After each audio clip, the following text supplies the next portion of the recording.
வணக்கம் நண்பர்களே, நான் உங்கள் ராதன் பண்டிட் புதுடலிருந்து. இது நண்பர்களே தினசரி பலனில் இன்றைக்கி மார்ச் 22, 2026 எப்படி இருக்கும் எல்லா ராசிக்கும். அன்றைக்கி ஞாயிற்றுக்கிழமை, சதுர்த்தி திதி, பரணி நட்சத்திரம், மேசராசி.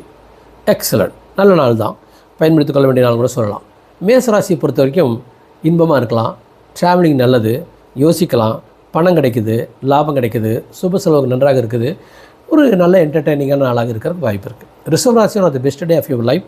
அது தொழிலையும் பர்சனல் லைஃப்லேயும் உங்களுக்கு மிதுன ராசியை பொறுத்த வரைக்கும் தொழில் லாபம் பியூட்டிஃபுல்லாக இருக்க போகுது. கடகராசி மறுபடியும் தொழில் லாபம், வாழ்க்கை வெற்றி. சிம்மராசி பொறுத்த வரைக்கும் அறிவும் திறமையும் ஜெயிக்குது, எடுக்கிற முடியல ஜெயிக்கிறீங்க. கன்னிராசி பொறுத்த வரைக்கும் உனது entertain day of your life. நல்லா பொழுதுபோக்கும், ஜாலியாக இருக்கும், சந்தோஷம் செலவு பண்ணிட்டு நல்லா பொழுதுபோக்குங்க. சந்தோஷம் செலவு பண்ணுற கூட கொடுத்து வச்சுக்கணும் நண்பர்களே. ஏன்னா எதை நீங்கள் சந்தோஷம் செய்கிறீங்களோ அது திரும்பி வந்துடும். எதை வருத்தப்பட்டு செய்கிறீங்களோ அது வராது. அப்போ ஒருத்தர் பணம் கொடுக்கும்போது வருத்தப்பட்டே கொடுத்தீங்கன்னா அந்த பணம் வராது. அதை நீங்கள் ஜாலி இப்போ ஒரு 5000 செலவு பண்ணினாங்க, அந்த 5000 எதிர் வகையில் உங்களுக்கு திரும்பி வந்து சேர்ந்துடும். அதனால் சந்தோஷம் செலவு பண்ணுங்க கன்னிராசிக்காரர்கள். துளாராசி பொறுத்த வரைக்கும் ஏதோ வாழ்க்கை உறவில் நண்பர்களுக்குள்ளார சரியாக இல்லை, பொறுமையாக இருக்கும். விருச்சிகராசி பொறுத்த வரைக்கும் உனது best day of your life, ஜெயிக்க போகிறீங்க. தனுராசியை பொறுத்த வரைக்கும் எக்ஸலண்ட், தொழில் லாபம், வாழ்க்கை விருத்தி. ஆனால் ஸ்டமக்கில் தொந்தரவு வரக்கு வாய்ப்பு இருக்குது.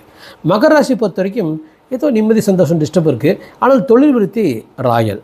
கும்பராசி பொறுத்த வரைக்கும் one of the best day of your life. என்ன வேணாலும் செய்யலாம், ட்ரை பண்ணி பாருங்கள், தொழிலையும் பர்சனல் லைஃப்லேயும்.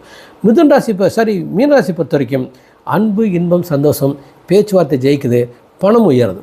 எக்ஸலண்ட் நம்பர்களே. இப்போது சித்தாந்தத்துக்கு வரும் நம்பளே. நான் இந்த கீதையில் கிருஷ்ணர் போதித்த மாதிரியெல்லாம் எப்படி சண்டை போடலாம், யாரை அழிக்கலான்னெல்லாம் போதிக்க போகிறதில்ல.